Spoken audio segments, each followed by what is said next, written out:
Bonjour à tous, mes chers frères et sœurs en islam. Aujourd'hui, nous allons plonger dans un sujet d'une grande importance. La mosquée Al-Aqsa est la plus grande mosquée de Jérusalem. Une mosquée est un lieu de culte où se rassemble la communauté musulmane pour les prières communes. Il s'agit du type de monument cultuel le plus caractéristique de l'islam.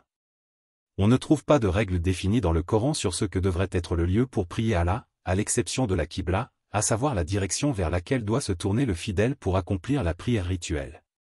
L'ensemble architectural qui s'est développé au cours de l'histoire est en général flanqué d'une ou plusieurs tours appelées minarets, dont le nombre n'est pas limité. La salle de prière est souvent surmontée, complètement ou partiellement, par un dôme. C'est dû au d'un des minarets que le muezzin appelle à la prière au cours de l'adhan. La mosquée Al-Aqsa a été construite au 7e siècle sur le mont du Temple. Le mont du Temple est le lieu le plus sacré du judaïsme.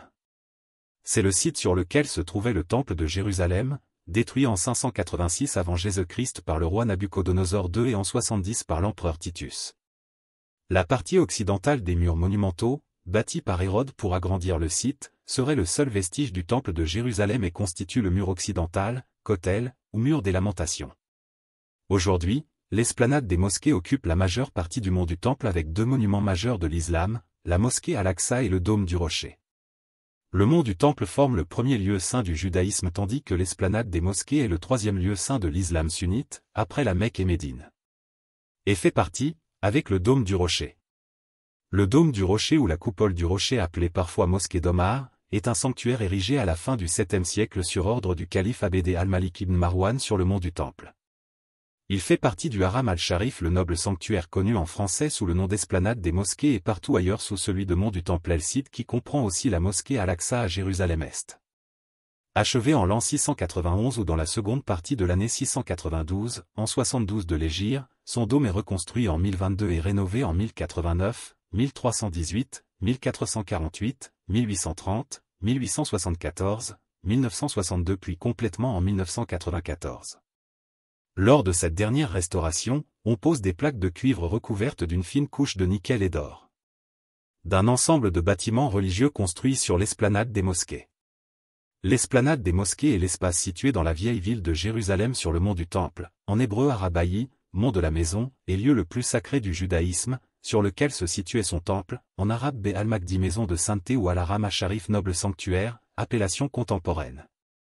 L'esplanade a une forme presque rectangulaire et s'élève à 743 mètres d'altitude.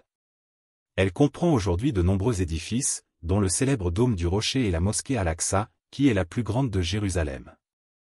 De nos jours, l'esplanade des mosquées est généralement considérée comme un troisième lieu saint de l'islam, mais elle ne fait pas partie des lieux saints du Hajj.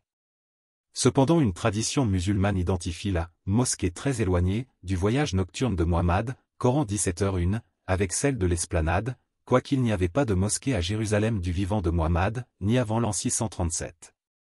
L'importance de Be al-Makdi pour Muhammad ne fait pas consensus entre spécialistes et la littérature arabe des débuts de l'islam, 638 à 1099, n'en fait pas mention. Cependant la première trace d'une tradition associant le lieu à l'Isra et Miraj date de la période omeyyade, sans que celle-ci semble avoir eu une importance islamique. De plus, le lieu aurait été la première Qibla avant que celle-ci soit la Kaaba. Haram al-Sharif. Selon la tradition musulmane, le deuxième calife Omar ibn al-Khattab. Omar ibn al-Khattab né en 584 à la Mecque et mort le 7 novembre 644 à Médine, est un compagnon de Muhammad, le prophète de l'islam, et faisait partie du clan des Banu Adi de la tribu Qrayshite. Né en 584, il devient calife en succédant à Abu Bakr en 634 et dirige la Oumma pendant 10 ans. Il meurt à Médine le 7 novembre 644 assassiné par un captif perse. Othman ibn Affan lui succède quelques jours plus tard, après avoir été nommé par l'assemblée des érudits et compagnons du prophète Muhammad. Les sunnites le considèrent comme le deuxième des califes bien guidés, Rashidoun, après Abu Bakr et le surnomment Al-Farouk tandis qu'à l'opposé, les chiites considèrent son élection comme un coup d'état visant à empêcher la prise de pouvoir d'Ali. A commencé à bâtir la mosquée en 637 à l'emplacement sacré d'où le prophète Muhammad se serait élevé au ciel lors du voyage nocturne. L'Isra, voyage nocturne, venant du verbe « voyager la nuit », et pour les musulmans, le voyage nocturne du prophète Mohammed de la Mecque à Jérusalem.